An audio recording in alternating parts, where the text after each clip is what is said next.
দুনিয়ার জমিনে মানুষেরা যদি তা করতে পারে, এই জ্ঞান দিয়েছেন কে? আমার ভাইরা, আল্লাহ রাব্বুল আলামিন সেদিন ডাক দিয়া বলবেন, ওই খাতার থেকে বান্দারে তোমার হাতের মধ্যে তা দিয়ে দেওয়া হবে, যাতে করে নিজেরটা নিজেরাই পড়ে তারপরে নিজেরা আত্মতৃপ্ততা দান করতে পারো। কোরআনে দলিল আছে কিনা? আল্লাহ বলেন, فَأَمَّا مَنْ أُوتِيَ كِتَابَهُ بِيَمِينِهِ فَيَقُولُ هَاؤُمُ اقْرَءُوا كِتَابِيَهْ। দয়াময় তিনি ডাক দিয়ে বলেন, যাদের ডান হাতে আমলনামা চলে যাবে এরা হবে মান আমানা বিল্লাহ, কেবল বিশ্বাস স্থাপন করছে কার উপরে? ওয়াল ইয়াউমিল আখির। 2 নম্বরের কথা চলছে। যারা কিয়ামতের উপরে বিশ্বাস স্থাপন করেছিল তাদের ডান হাতে আমলনামা চলে গেল, তারপরে আল্লাহ বলবেন তোমারটা তুমি নিজে পড়ো। আল্লাহর বান্দা নিজেরটা নিজে পড়তে শুরু করবে আর ঘোষণা দিয়ে বলবে, ইন্নী যানানতু আন্নী মুলাকিন হিসাবিয়া। আল্লাহ, আমি জানতাম হিসাবের সম্মুখীন করা হবে, সেই কারণে অপরাধগুলো ছেড়ে দিয়ে আমি ভালো হয়ে গিয়েছিলাম, সব নেক কাজ করছি, অন্যায় করি নাই। মুহূর্তের মধ্যে বান্দা মুস্কি একটা হাসি দিবে। তাফসীরে বর্ণনা আসছে, বান্দা যখন মুস্কি হাসি দিবে আল্লাহ পাক রব্বুল আলামিন ডেকে বলবেন, যেহেতু তুমি হাসি মারছো, তোমার হাসিটা আমার পছন্দ হয়ে গেল। এমত অবস্থায় আল্লাহ আবার ডাক দিয়ে বলবেন, ফাআম্মা মান উতিয়া কিতাবাহু বিয়ামিনিহি ফাসাউফা ইউহাসাবু হিসাবান ইয়াসীরা। যাদের ডান হাতে আমলনামা চলে গেল তাদের হিসাব নিকাশ আমি আল্লাহ পাক রব্বুল আলামিন সহজ করে দিয়েছি। সুবহানাল্লাহ। আর যেহেতু সহজ হয়ে গেছে সেহেতু আল্লাহ ডেকে বলবেন, ওয়ায়ানকালিবু ইলা আহলিহি মাসরুরা। দুনিয়ার জমিনে তোমরা অনেক ব্যতিগ্রস্ত ছিলে, আরামসে ঘরের ভিতরে ঘুমাতে পারো নাই, শৈলার শাসক তোমার পিছনে লাগাই দিছিল। কথা বল না কেন? আন্দাজি মামলা দিছে। থাকে হচ্ছে আপনাদের মনে করেন এই আদমদিঘি মামলা দিছে একখান, মাশাআল্লাহ, এই মিরপুরে গাড়ি ঘোড়া গেছে না সময়? কথা বল না, গেছে না সময়? ঘরের ভিতরে আসার জন্য সে পায়তারা করতেছে, সুযোগ বুঝতেছে। রাত যখন 2টা বাজে তখন মনে মনে চিন্তা করলো, এবার প্রায় তো মাসখানেক হয়ে গেছে, বিবি বাল বাচ্চার মুখ দেখি না, একটু যাই দেখি কি। যেই মাত্র আসতে শুরু করলো রাস্তার মধ্যে তুষরের কিছু সাল্লি পাল্লিরা দেখে ফেলছে, পরে আবার ফোন মারছে, শেষ পর্যন্ত ঘরে আর যাওয়া হলো না, আইনের চিপা দিয়ে পাক ক্ষেতের মাঝখান দিয়ে পলায়ন করতে বাধ্য হয়েছে। গেছে নিদি? কথা কর না কেন? মহিমাময় রব্বুল আলামিনের বান্দারা আল্লাহর বান্দি বান্দার থেকে দূরে ছিল। ভালো কথাগুলো তাদের সাথে উপস্থাপন করতে পারে নাই, পারিবারিক বিষয় নিয়ে তারা সলা পরামর্শ করতে পারে নাই, শুধু বাইরে থেকে দেখে আল্লাহর কাজ করছে, বিশ্বাস স্থাপন করছে, কিয়ামত দিবসের উপর বিশ্বাস স্থাপন করেছে, আল্লাহর জমিনে আল্লাহর দ্বীন কায়েম হোক সেজন্য তারা আন্দোলন করে গেছে। এত কষ্ট করার কারণে আল্লাহ ডেকে বললেন, ওয়ায়ানকালিবু ইলা আহলিহি মাসরুরা। যাও তোমার পরিবার পরিজনদের সাথে আজকে মিলিত হয়ে আমার জান্নাতে বসবাস করো। আর একটু আস্তে কোন সুবহানাল্লাহ। প্রিয় ভাইরা, ওই সময় আল্লাহর বান্দা সামনের দিকে অগ্রসর হবে। মহিমাময় রব্বুল আলামিন তিনি তখন ডাক দিয়া বলবেন, শোনো, যাবা যে কেমনে যাবা? আমি আল্লাহর পক্ষ থেকে ঘোষণাটা নিয়ে যাও। দয়াময় তিনি বলেন, ওই সমস্ত মানুষদেরকে দলে দলে আমি আল্লাহ আগে জান্নাত দিব, তারপরে হবে ফায়সালা। দলিল আছে? শুধু ভয় কারে করার জন্য ঘোষণা দিয়েছেন কে? আল্লাহকে ভয় করার জন্য ঘোষণাটাও দিয়েছেন কে? আল্লাহ। দলিল আছে সূরাতুজ জুমার, আল্লাহ বলেন ওয়াসিকাল্লাযীনা ইত্তাকাউ রাব্বাহুম ইলাল জান্নাতি যুমারা হাত্তা ইযা জাউহা ওয়া ফুতিহাত আবওয়াবুহা ওয়া ক্বালা লাহুম খাযানাতুহা وقال لهم خزنتها سلام عليكم طبتم فادخلوها خالدين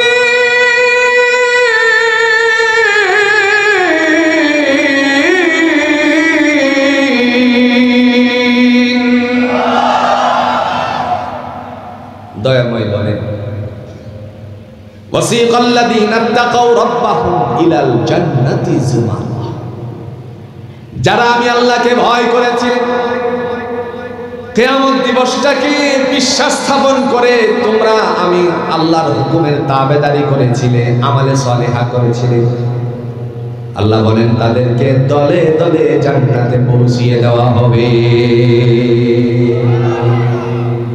দলে দলে জান্নাতে ঢুকিয়ে দিবেন। এই 2-4 জন করে না, কারণ এরা আল্লাহর জমিনে আল্লাহর দ্বীন কায়েমের জন্য সর্বাত্মক চেষ্টা করেছে, মন মানসিকতা তৈরি করে আল্লাহকে ভয় করেছে। সুবহানাল্লাহ। বন্ধু, দুর্নীতির আকড়া রাজনীতিবিদ যারা আছে, কিন্তু একটা কথা আমার কেন যেন বারবার অন্তর্করণে যা সাড়া দেয়। আমি তো লক্ষ্য করেছি বাংলাদেশে পীরের সন্তান পীর হয়, কথা বল না কেন হয় না? পীরের সন্তান পীর হয়, আবার দলের প্রধানের সন্তানও দলের হাল ধরে, প্রধানের দায়িত্ব পালন করে। কিন্তু বাংলাদেশে এমন একটা দল আছে যে দলের প্রধানের সন্তান আমির হওয়ার সম্ভাবনা রাখেও, যদি ইচ্ছা পোষণ করে তাহলে তাকে দল থেকেই বহিষ্কার করে দেওয়া হবে।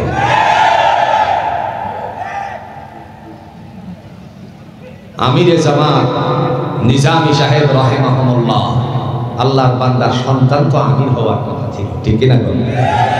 কিন্তু সুযোগ নাই।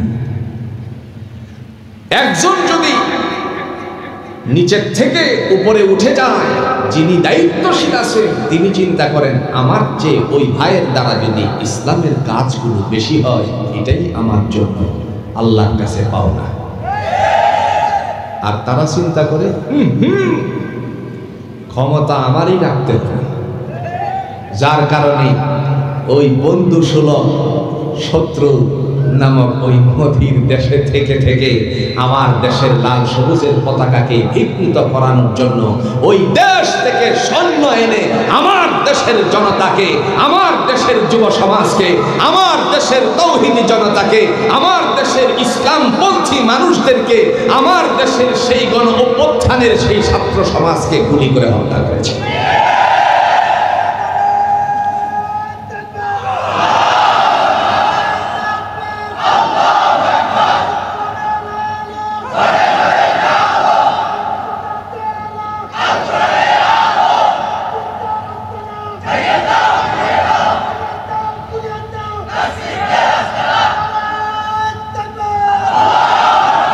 আমার ভাইরা, শুধু ক্ষমতার লোভ, ক্ষমতা টেনে হেসড়ে যেন প্রফেসর ইউনূস সাহেবকে নামিয়ে দেওয়ার জন্য পাই তারা নতুন করে চলছে, কথা বল না কেন? আবার একটা আছে কিশোরগঞ্জে, বাড়ি কোথায়? আমার এলাকা কিশোরগঞ্জে, খুসা খুসা ছোট ছোট দাড়ি, এদের একটা দল আছে, এই দলটা হলো জামাত ইসলাম। দেখছেন, দাড়িরে জামাত ইসলামের দাড়ি বানায় দিছে। দাড়ি এ সুন্নাহটা কার? রাসূলুল্লাহ সাল্লাল্লাহু আলাইহি ওয়াসাল্লাম। চিন্তা করেন একবার, ওদের ভাষ্য শুনলে বোঝা যায় এরা আওয়ামী লীগের দালাল সম্প্রদায়ের একজন। আমার ভাইরা, কথা বলার উদ্দেশ্য এই যে কষ্টটুকু করছে দুনিয়ার জমিনে আল্লাহকে ভয় করার কারণে, আল্লাহ বলেন তাদেরকে জান্নাতে দলে দলে প্রবেশ করানো হবে। হাত্তা ইযা জাউহা ওয়া ফুতিহাত আবওয়াবুহা, যখন দরজার নিকটবর্তী করা হবে আল্লাহ ডেকে বলবেন সমস্ত দরজাগুলো খুলে দাও। وقال لهم خزنتها سلام عليكم طبتم فادخلوها خالدين। আল্লাহ বলেন ওই যে দেখা যায় ভাণ্ড সমূহ সবগুলো হলো তোমাদের। সালামুন আলাইকুম তিবতুম ফাদখুলুহা খালিদিন, শান্তি বর্ষিত হোক তোমাদের উপরে আর অনন্তকালের জন্য জান্নাতে প্রবেশ করো। আর একটু আস্তে বলছে সুবহানাল্লাহ।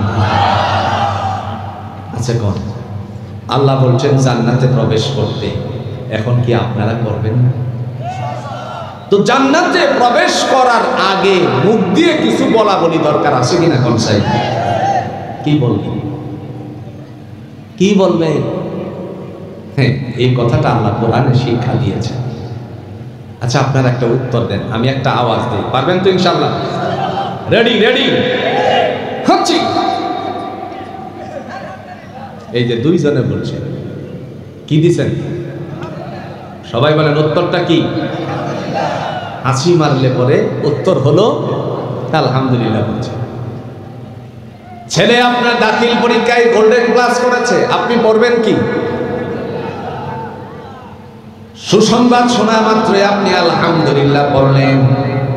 দুনিয়ার জমিনে এই যে আলহামদুলিল্লাহ পড়লেন, এশার সালাত আদায় করার সময়ে ইমাম মহোদয় আল্লাহর বান্দার তাকবীরে তাহরিমা বাঁধার পর তিনি যখন আস্তে করে সানা পড়লেন, তাওয়াজ পড়লেন, এরপরে শুরু করেছেন সূরা সূরাতুল ফাতিহার প্রথম নাম্বার আয়াতের অংশটা কি? জোরে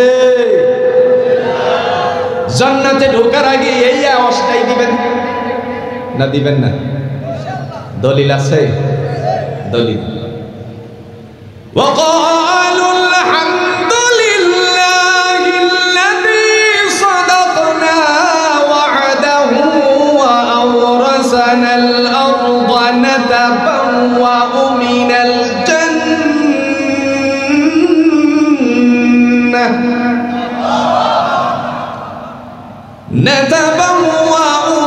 الجنة حيث نشاء فنعم أجر العاملين।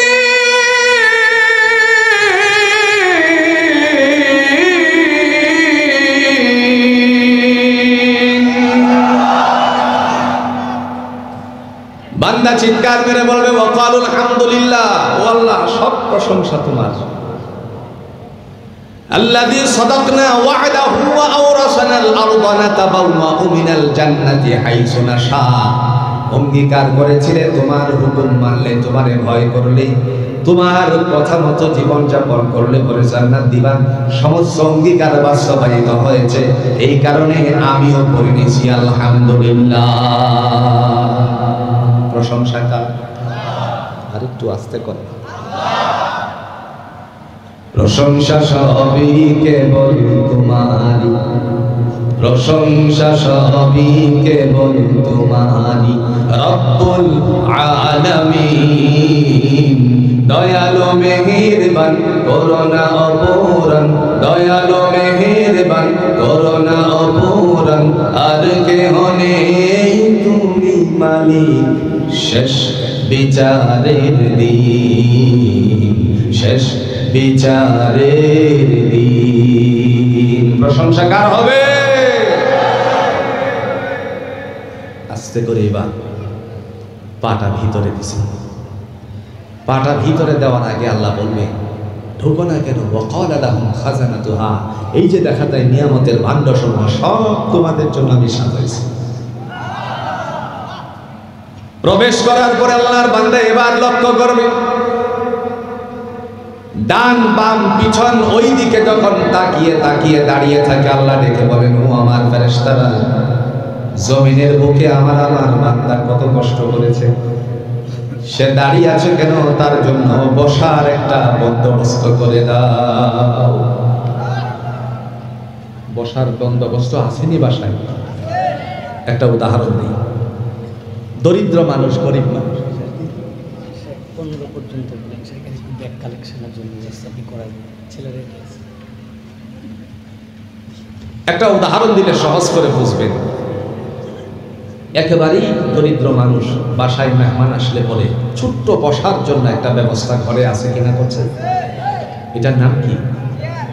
না না, চেয়ার না, একেবারে ফ্ল্যাট, ফিরা। বাস, কিশোরগঞ্জের ভাষা হলো ফিরি, আপনাদের এই বগুড়ার ভাষা, আদমদিঘির ভাষা হচ্ছে ফিরা। এ গড়ে গাড়ে একটাই মিল আছেন, ফিরি থেকে ফিরা। এরপরে এই ফিরা ঘরের মধ্যে আছে চৌপায়া ছোট্ট একটা প্লাস্টিকের মোড়া আছে। এখন বলেন তো, মেহমানকে বসতে দিবে কোনটায়? মোড়া। আবার দেখা গেল একটা চেয়ার আছে, এখন বসতে দিবে কোথায়? চেয়ারও আছে ঘরের মধ্যে। এরকম মানুষ, তাদের ঘরের ভিতরে সোফাও আছে, এখন আছে নি? এখন বসতে দিবে কোথায়? আপনারা সাক্ষী দেন, সোফার মধ্যে কারুকার্য আছে কিনা? আল্লাহ ডেকে বলেন, দুনিয়ার জমিনে তোমার আপনজন, প্রিয়জন, বন্ধু বান্ধব, তাদেরকে বসার জন্য সোফার বন্দোবস্ত করেছিলে, যার মধ্যে নকশা করা আছে কাঠের তৈরি। আমি আল্লাহকে তুমি ভয় করে আমার কাছে আসছো, আমি আল্লাহকে তোমার জন্য কিছু রাখবো না নাকি? সাথে সাথে তিনি ডাক দিয়া বলে, আমার বান্দার জন্য বসার বন্দোবস্ত করে দাও। সুবহানাল্লাহ বলে। দলিল আছে? আরেকটু জোরে এখন। সূরাতুল ওয়াকিয়ায় আল্লাহ দলিল পেশ করেন, আলা সুরুরিন মাওদুনাতিন মুত্তাকিনা আলাইহা মুতাকাবিলিন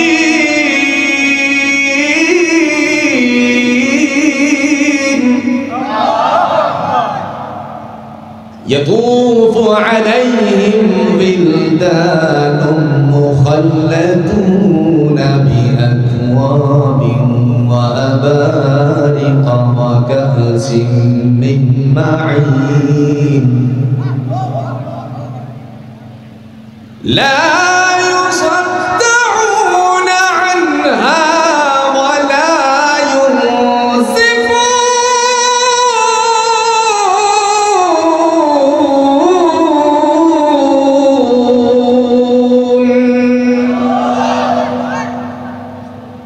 দয়াময় তিনি ডাক দিয়া বলেন, আলা সুরুরিন মাওদুনাতিন মুত্তাকিইনা আলাইহা মুতাকাবিলিন, তোমার বাড়ির মেহমানকে কাঠের তৈরি সিংহাসন দিয়েছিলে বসতে, আসেনি?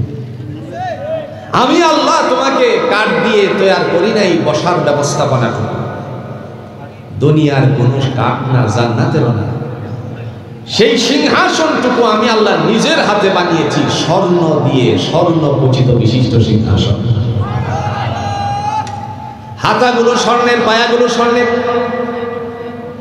বসবে বান্দা, সেই সময় হেলান দিয়ে নকশা করা আছে স্বর্ণের।